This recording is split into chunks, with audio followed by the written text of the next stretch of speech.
Sekarang H-1 pengumuman SBMPTN. Rasanya menegangkan. Pasrah aja lah. Selalu berdoa ya. Udah nggak ada beban lagi.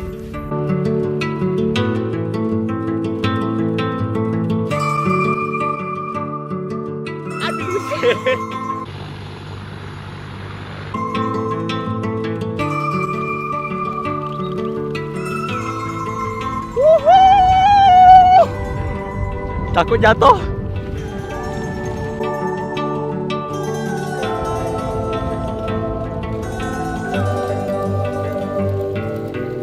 Halo semuanya, selamat sore. Hari ini kita jalan-jalan H-1 SBMPTN. Ini adalah pertama kalinya sebenarnya aku ngevlog di publik kayak gini, ngomong-ngomong di depan umum.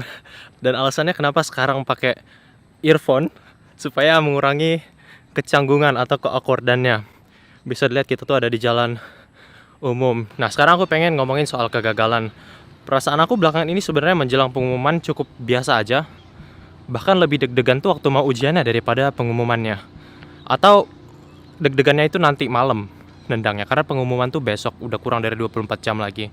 Nah alasan kenapa aku lega saat ini, karena aku nggak mikirin SBMPTN lagi, atau aku nggak mikirin SBMPTN dibandingkan waktu zaman-zaman UTBK kemarin. Dan alasannya yaitu saat menunggu pengumuman untuk SBMPTN ini, aku banyak menyibukkan diri untuk melakukan hal-hal yang lain, seperti bikin video-video YouTube, atau kayak mencoba untuk membuat podcast, atau melakukan hal-hal yang cukup jadi distraksi dari SBMPTN. Apa yang akan terjadi kalau misalnya aku nanti nggak dapat SBMPTN? Sedih boleh, tapi jangan berlama-lama.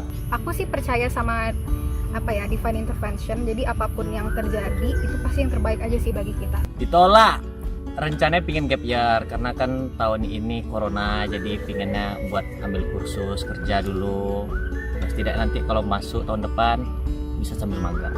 Kita pasti kan bakal kecewa. Tapi kan gimana cara kita nanganin diri kita, kan nggak mungkin kita maksudnya berlama-lama kita terpuruk. Maksudnya kita harus mikirin apa yang harus kita lakuin ke depannya lagi kan. Nggak mesti di perguruan tinggi aja kita sukses. Udah biasa. Dulu sering ikut lomba dan aku tidak berhasil meraih juara. Kalau lama-lama meratapi kegagalan kita bisa jadi mungkin melewatkan peluang terlewati dan malah tambah kacau jadi keadaan kita. Yang kita takuti dari gap year ini, kita merasa bahwa kita tuh akan ketinggalan 1 tahun dari teman-teman yang lain. Padahal nggak semestinya begitu. Kalau misalnya kita gap year, kenyataannya tuh bukan kita berhenti terus orang lain maju, tapi kita tuh kita tetap maju, tapi kita lewat jalan yang berbeda. Dan apalagi orang-orang yang berpengalaman dengan kegagalan itu cenderung lebih mempunyai emotional intelligence yang kuat. Aku kemarin tuh ada baca bahkan kayak cerita di Quora gitu tentang seorang yang masuk ITB dan karena terbiasa dengan mental menang, juara, semuanya dapat yang terbaik, apapun yang dia lakukan dia selalu mendapatkannya. Nah, ketika masuk ke kampus seperti ITB atau kampus apapun yang prestisius, yang persaingannya ketat, dia ketika kegagalan terjadi itu sangat berat rasanya karena ekspektasi pada dirinya itu sudah sangat besar. Dan pesan yang diberikannya di artikel itu yaitu adalah kita dari sekarang itu udah harus belajar gagal. Dan dari 1 tahun gap year ini, aku rasa kita bakal belajar banyak banget soal kehidupan dan soal emotional intelligence, terutama bagaimana menghadapi kegagalan dan bagaimana menyikapi kejadian-kejadian yang tidak kita harapkan. Apalagi kalau misalnya tahun 2020 ini, semoga kita dapat ya. Tapi kalaupun kita nggak dapat di SBMPTN ini, sebenarnya ini termasuk tahun yang strategis untuk gap year. Jadi karena pandemi saat ini, kalaupun kita misalnya ngambil gap year, kita tuh justru malah dikasih ruang bernafas yang lebih untuk mempersiapkan kuliah yang normal tahun depan. Karena tahun ini kan kalau misalnya masuk kuliah tuh masih daring, dan nanti tuh orientasi dan lain-lainnya tuh dilakukan dengan cara yang tidak biasa untuk menghadapi situasi yang luar biasa. Dimana tahun depan itu bakal, semoga ya insya Allah pandeminya udah berakhir dan bisa kuliah normal.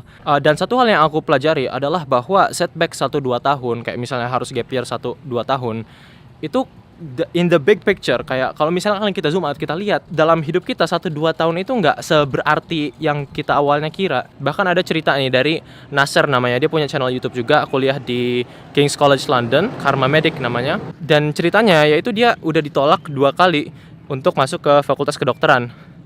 Dan bahkan temennya tuh ada yang ditolaknya tuh sampai 4 kali. Dan katanya, kalau nggak salah tuh di Kanada atau di Inggris, umur rata-rata masuk fakultas kedokteran atau kayak School of Medicine gitu adalah 24 tahun. Dan aku mikir di situ berarti 24 tahun. Berarti itu banyak waktu yang dihabiskan setelah mereka lulus SMA, lulus high school-nya gitu, untuk melakukan hal-hal yang lain. Apa yang mereka lakukan? Yang aku perhatikan tuh banyak yang volunteering, banyak yang ke daerah-daerah terpelosok gitu untuk membantu orang-orang di sana dan belajar tentang hidup.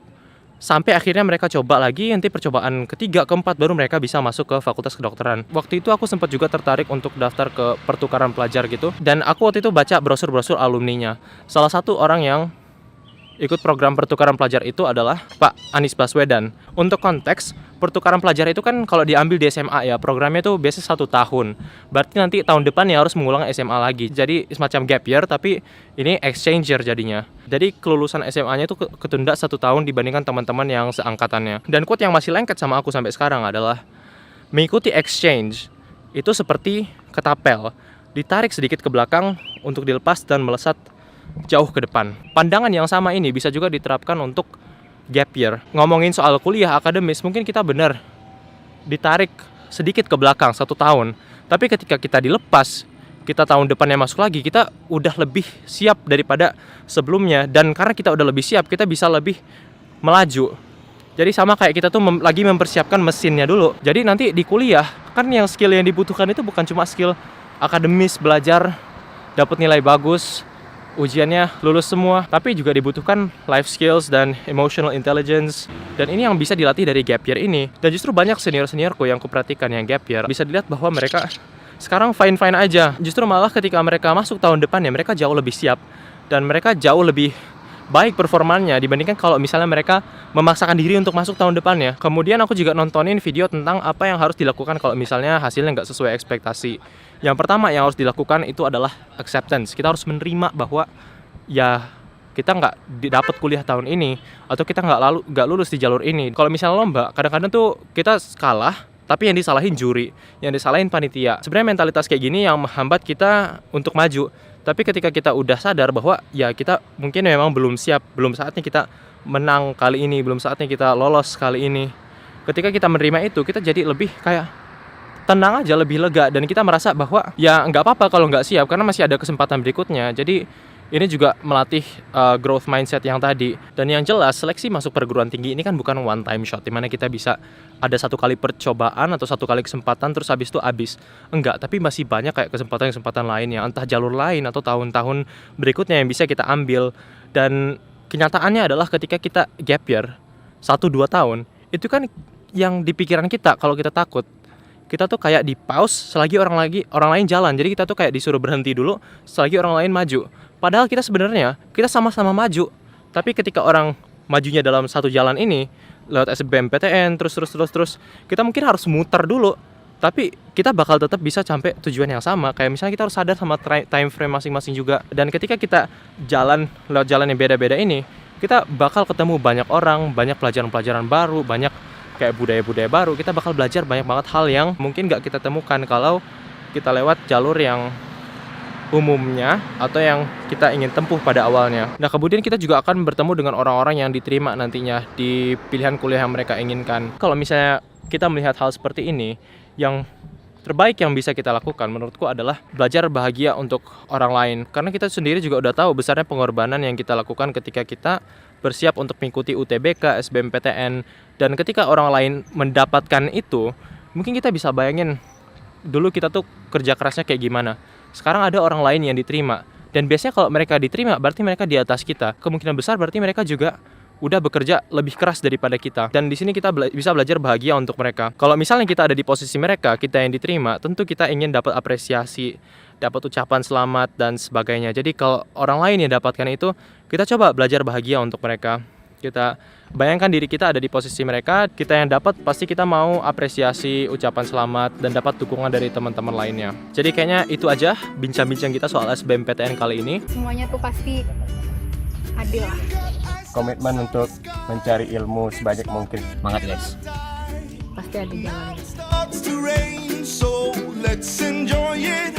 I can't believe that this is real, and the way you make me feel.